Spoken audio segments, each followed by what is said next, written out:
The return of Macaulay Culkin, putting aside his rocky relationship with fame to be there for Paris Jackson. Macaulay Culkin and Paris Jackson didn't just start hanging out this week. But now everyone happens to be extra interested because Culkin cut his hair and he's holding his own against his model goddaughter in the Camera Loves Me department. And that's exciting for people because the 36-year-old actor/musician/curiosity has been in the public eye for so long.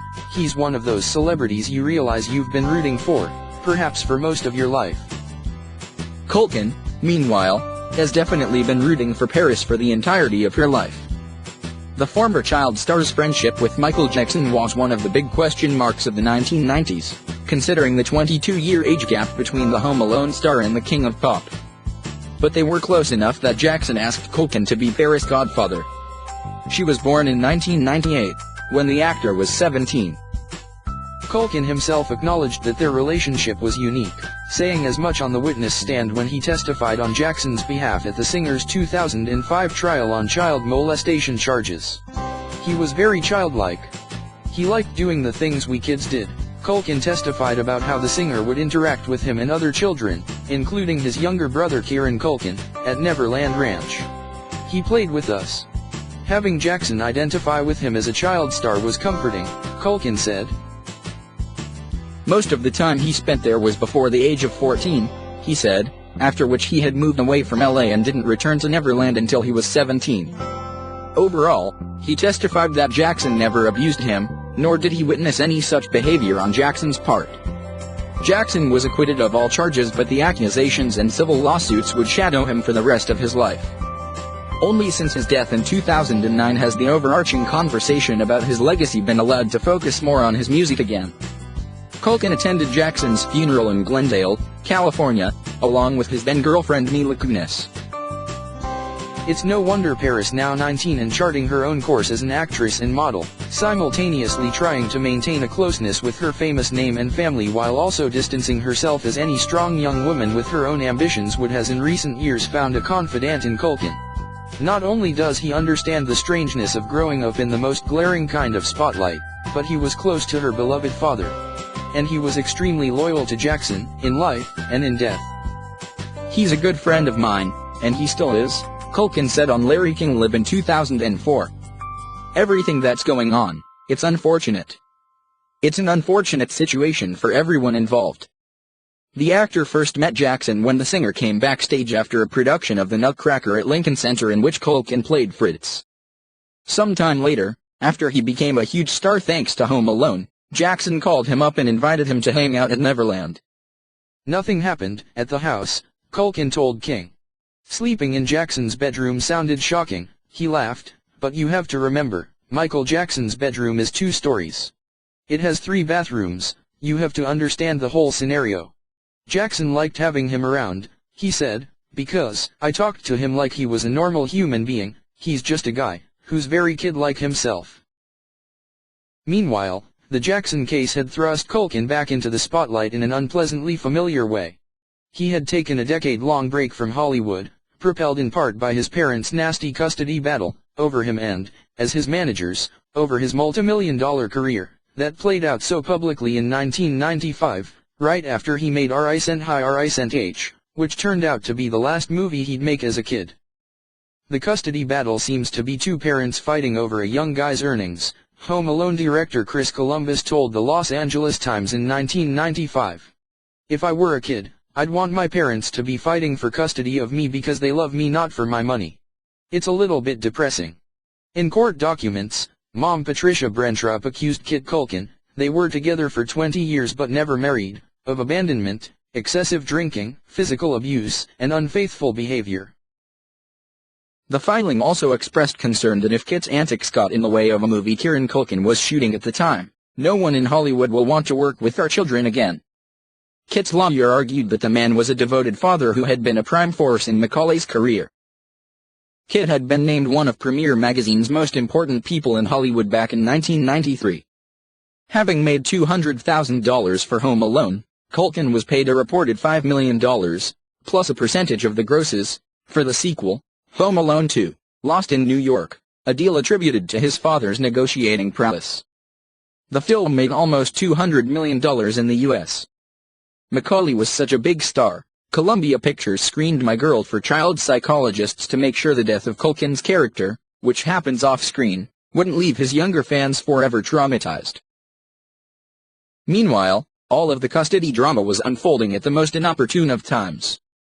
Culkin was 15, an awkward enough age for anyone, much less for a still baby-faced star whose career to date had been built playing the cute little kid and whose future in Hollywood was in doubt, partly, according to the LA Times, due to his dad's insistence that he play the bad seed in The Good Son, an against-type role that was meant to showcase what a versatile actor he was but may have been too much for him to handle at 12.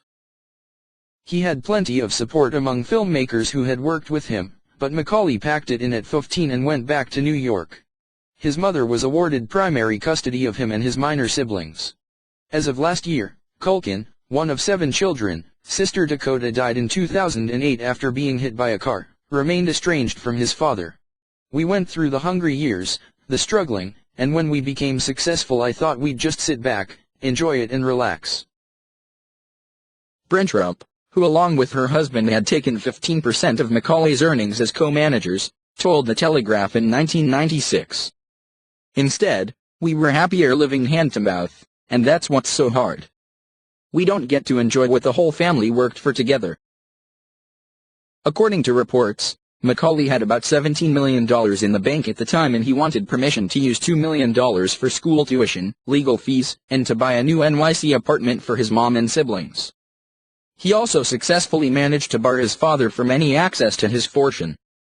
So while he ostensibly left Hollywood to live out the rest of his childhood in a more normal fashion, Culkin was forced to grow up when he was still a kid, much as Paris Jackson would be forced to do years later. Perhaps he had designs on having a normal family of his own, too, when he married Rachel Miner when he was 17, but they were divorced 3 years later.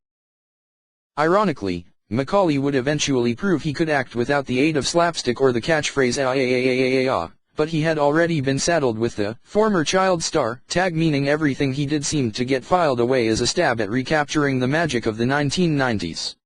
But fans were still happy to see him. He did theater in London's West End in 2000, had a scene-stealing cameo on Will and Grace as a purposely young-looking divorce attorney and got back into film with 2003's Party Animal, aggressively venturing into new character waters as a murderous party promoter.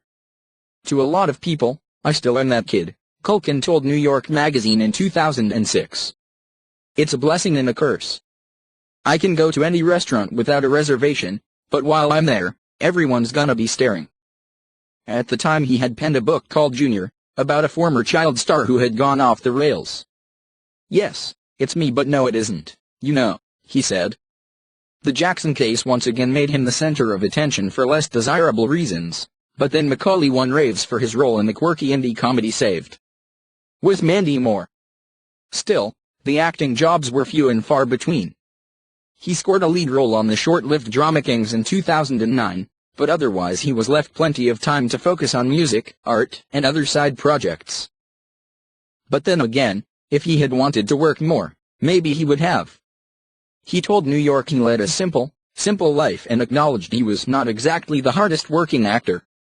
Gonews from 2002 until 2011, though often from afar as she was based in LA while he lived primarily in New York. The two have respectfully not said much about those days, but in 2015 Gonews briefly acknowledged, when asked during an interview with Howard Stern, the trouble Culkin had with his parents. Eventually, poking fun at preconceived notions of character, such as Neil Patrick Harris playing a high-as-a-kite version of himself in Harold and Kumar Go to White Castle, became the thing, and Culkin did that with his voicing of Kevin McAllister on the Adult Swim series Robot Chicken. The short film Macaulay Culkin Eating a Slice of Pizza, directed by the star himself, was a surprise sensation in 2013, despite the lukewarm reception to his side project, comedy rap band The Pizza Underground. Most recently he played a NYC barista version of himself on The Jim Gaffigan Show, and had a cameo in Zoolander 2. In 2015 he and Ryan Gosling near melted the internet when Gosling wore a Kevin McAllister t-shirt, and Culkin stepped out in a t-shirt with an image of Gosling wearing the Kevin shirt, after which Gosling wore a shirt with a pic of Culkin wearing the Gosling shirt. Home Alone 2, $5 million. Having a forever place in pop culture, priceless. Though it's been almost 27 years since Home Alone, and by now Culkin has lived more than half of his life not being a child star, interest in his well-being and fascination as to what he's been up to has never ceased.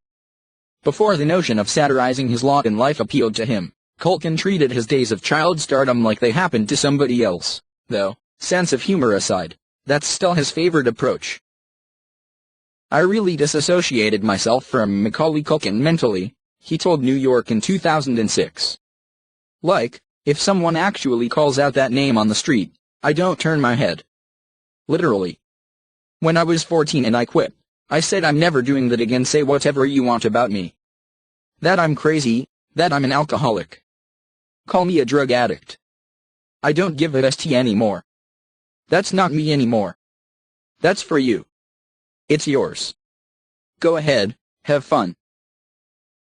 Occasional pictures of him looking skinny or with shaggier than usual hair have prompted speculation about his health over the years, but despite an arrest for marijuana possession in 2004, Culkin hasn't publicly engaged in the sort of self-destructive behavior that so many other former child stars seem to stumble into. "You know, I am a former child actor," he joked to New York. "I'm supposed to be a lot more ethed up than I am. I took a certain amount of pride that I wasn't that cliché, so it was, like, oh, great, I gave a lot of people exactly what they wanted." In 2012 his rep slammed a National Enquirer report that he was battling heroin and prescription drug addiction, calling the story impossibly and ridiculously fictitious. He quipped in the 2006 interview that he had a lot of growing down to do, seeing as how he'd already made millions, married, divorced, learned how to read legal documents and seen his parents fight tooth and nail in court by the time he was 20. Dabbling in acting, forming a band, painting, perhaps Culkin really has just been making up for lost adolescent time, or at least he's been granting himself a leisurely amount of time to figure out what he really wants to do. People feel they have to be in perpetual motion, or drown. Culkin, having just started in Compare the Meerkat, an ad campaign for the UK/Australia service comparethemarket.com, told The Guardian last year. "I've never had a problem saying I've got nothing lined up. Maybe I'll take the next year off." He shrugged. "I'm not much active. If I knew what I wanted to do, I'd be writing it myself." As for his continued lack of interest in the fame part of the showbiz game, he said, "I don't just turn my back on the spotlight, I actively don't want it. The paps go after me because I don't whore myself out. It's been like that my whole adult life," he continued. "You take on a prey-like attitude, always scanning the horizon. It's strange on dates, as it looks like you're not paying attention. But I've stopped trying to think of myself in the third person, because that's just gonna drive me nuts." Asked about those pernicious drug rumors, he cryptically said that people did not necessarily have a reason to be concerned. "Of course, when silly stuff is going on, but no, I was not pounding $6,000 of heroin every month or whatever. The thing that bugged me was tabloids wrapping it all in this weird guise of concern. No, you're trying to shift papers." Still, be it due to concern or clickbait, color the world intrigued when he was spotted last week with a spiffy shorter haircut and a little more meat on his bones. The photo went viral and, boom, internet boyfriend material, though seemingly you'd have to have been alive when Home Alone came out in 1990 to really appreciate a pic of Culkin no longer carrying the trappings of scrawny boyhood around with him. Culkin has also been spending time with his goddaughter again. He made a couple of appearances on Paris Jackson's Instagram account last year, but they just went over the weekend to get matching tattoos, Paris being a known ink enthusiast. With Paris establishing herself as a bona fide it girl this year, landing on covers of Harper's Bazaar and Vogue Australia, her solo star is on the rise. So who better than her wise beyond his years godfather to help keep her grounded and to be there for the peaks and valleys that being a celebrity since before you even knew what the word means inevitably brings. We bet Michael Jackson would be happy to know they have each other.